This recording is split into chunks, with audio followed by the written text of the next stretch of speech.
you talk about putting things in writing. So you have a whole area of the book where you talk about letters of interest or letters of intent, where they're called term sheets, the actual closing documents that are needed just to see, a deal through.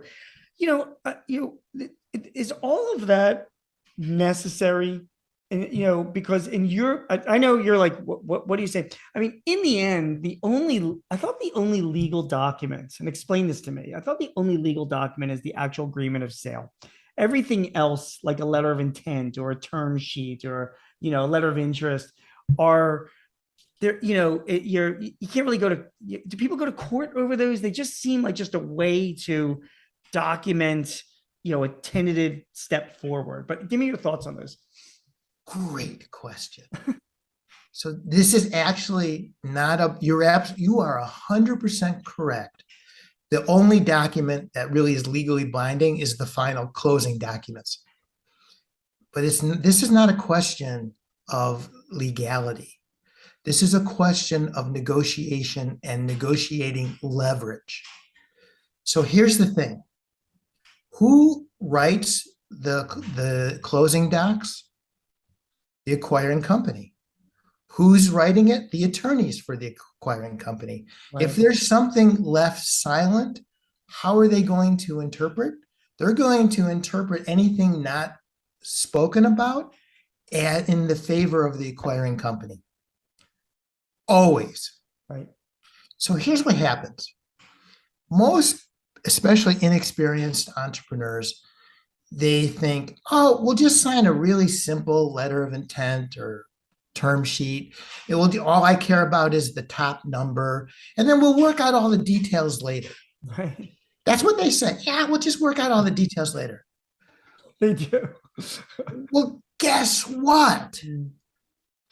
The minute you sign that term sheet, you just lost 90% of your leverage.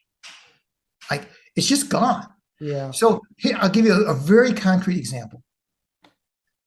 Gene, you made the comment, well, in my world, most of the time the entrepreneur stays on at least for a year or 2 years, right?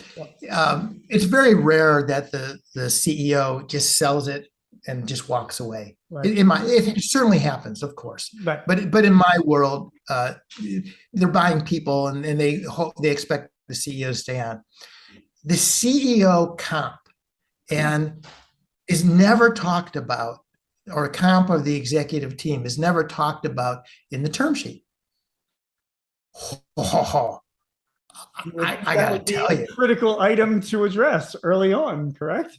Of course, it's like huge, right?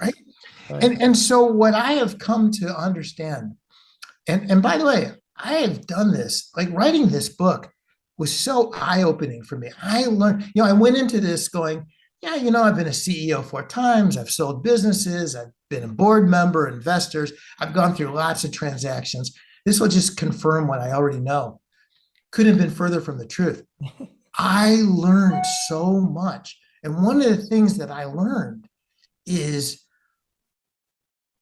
what is material and what needs to be negotiated up front. And where do you lose leverage? Because I got to tell you, if in my world, if you have investors and you get a deal and the top number is great and there's so much momentum to like close the deal, close the deal, close the deal, close the deal.